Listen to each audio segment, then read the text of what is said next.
رسول اعظم صلی اللہ تعالی علیہ وآلہ وسلم کے پیارے دیوانوں، جیسا کہ آپ کو معلوم ہے کہ یہ رمضان کا مہینہ عصمتوں والا مہینہ، برکتوں والا مہینہ، رحمتوں والا مہینہ ہم سے جدا ہو رہا ہے اور عید آنے والی ہے۔ اس وجہ سے لوگ بہت زیادہ یہ سوال کر رہے ہیں کہ ہم عید کے دن کیا کریں گے، کیا ہم عید کی نماز گھر پر پڑھ سکتے ہیں، اور اگر ہم عید کی نماز گھر پر پڑھ نہیں سکتے ہیں تو ہم عید کی نماز گھر پر کیوں نہیں پڑھ سکتے ہیں؟ لوگ یہ سوال کر رہے ہیں۔ تو آج انشاءاللہ تعالی میں کوشش کروں گا کہ میں اس کا جواب آپ کو دے سکوں اور آپ کو آسان لفظوں میں سمجھا سکوں تاکہ آپ کو سمجھ آ جائے۔ اور میں یہ جانتا ہوں کہ لوگ یہ سوال کیوں کر رہے ہیں، کیونکہ کچھ بدعقیدے ایسے ہیں کہ جنہوں نے عید کی نماز گھر پر پڑھنے کی اجازت دے دی ہے۔ ان کا یہ کہنا ہے کہ آپ عید کی نماز گھر پر پڑھ سکتے ہیں اور آپ جمعہ کی نماز بھی گھر پر پڑھ سکتے ہیں۔ سب سے پہلے آپ یہ دیکھا کریں کہ ہم یوٹیوب پر جس کی ویڈیو کو دیکھ رہے ہیں، جس سے ہم مسئلے سن رہے ہیں، وہ اہل سنت و جماعت والا ہے کیا نہیں ہے، وہ کس مسلک سے تعلق رکھتا ہے۔ اگر وہ اہل سنت و جماعت کا ماننے والا نہیں ہے، اگر کوئی بدعقیدہ ہے تو وہ آپ کو گمراہ کر دے گا، وہ خود بھی گمراہ ہے، وہ آپ کو بھی گمراہ کر دے گا۔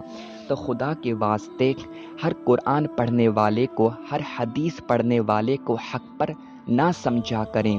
ہر قرآن پڑھنے والا اچھا نہیں ہوتا، ہر حدیث پڑھنے والا حق پر نہیں ہوتا، کیونکہ اگر ہر قرآن پڑھنے والا حق پر ہوتا تو خالق کے کائنات قرآن مقدس میں کبھی یہ نہیں ارشاد فرماتا یضل بہ کثیرا ویہدی بہ کثیرا کہ اکثر و بیشتر لوگ قرآن پڑھ کر گمراہ ہو چکے ہیں۔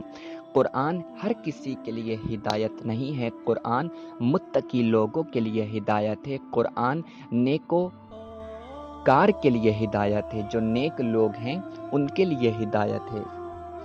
تو سب سے پہلے آپ اتنا سمجھ لیں کہ عید کی نماز کے لیے کچھ شرطیں ہیں اور جمعہ کی نماز کے لیے بھی کچھ شرطیں ہیں۔ جو جمعہ کے لیے شرطیں ہیں وہی عید کے لیے شرطیں ہیں۔ تو جو عید کے لیے شرطیں ہیں وہ گھر کے اندر شرطیں نہیں پائی جاتی ہیں، اس وجہ سے آپ عید کی نماز گھر پر نہیں پڑھ سکتے ہیں۔ اب وہ شرطیں کیا ہیں؟ جمعہ کی نماز کے لیے 6 شرطیں ہیں۔ میں آپ کو آسان لفظوں میں سمجھاتا ہوں۔ سب سے پہلی شرط جمعہ قائم کرنے کے لیے یہ ہے کہ مصر یا فنائے مصر کا ہونا۔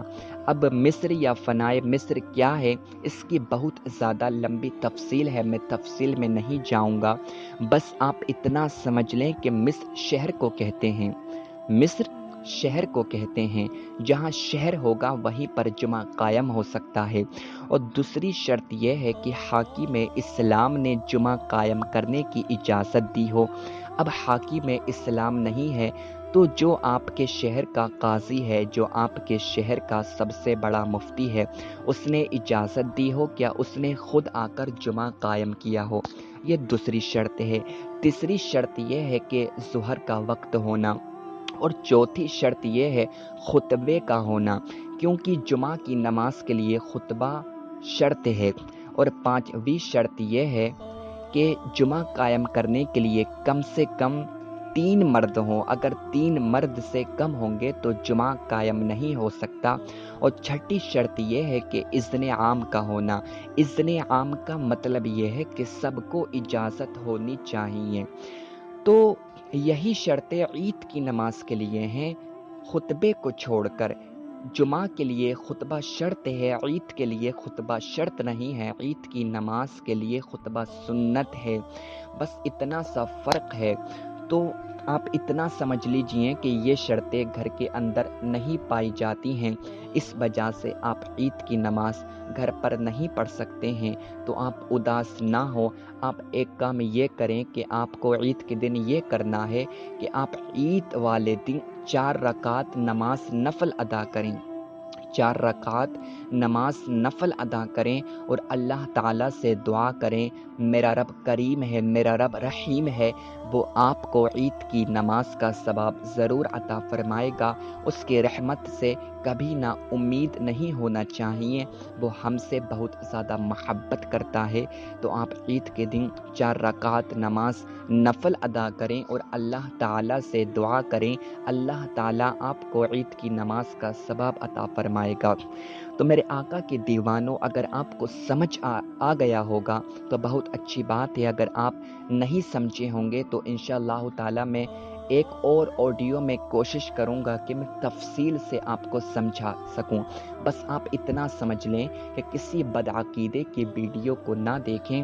عید کی نماز آپ گھر پر نہیں پڑھ سکتے ہیں۔ کچھ لوگ یہ کرتے ہیں کہ امام صاحب کو لے کر آتے ہیں اور امام صاحب کو کچھ پیسے دیتے ہیں اور امام صاحب بھی پیسے کی لالچ میں عید کی نماز گھر پر پڑھا دیتے ہیں۔ اگر امام صاحب ایسا کرتے ہیں تو وہ خود بھی گنہگار ہیں، اور جو لوگ نماز پڑھ رہے ہیں وہ سب کی سب گنہگار ہیں۔ عید کی نماز گھر پر نہیں ہو سکتی کیونکہ جو شرائط ہیں وہ شرائط نہیں پائے جا رہے ہیں۔ تو آپ عید والے دن 4 رکعت نماز نفل ادا کریں۔ اللہ رب العزت کی بارگاہ میں دعا کرتا ہوں کہ اللہ تعالی ہم سب کی حفاظت عطا فرمائے، ہمارے ملک کی حفاظت عطا فرمائے۔ اللہ تعالی ہمیں اس بیماری سے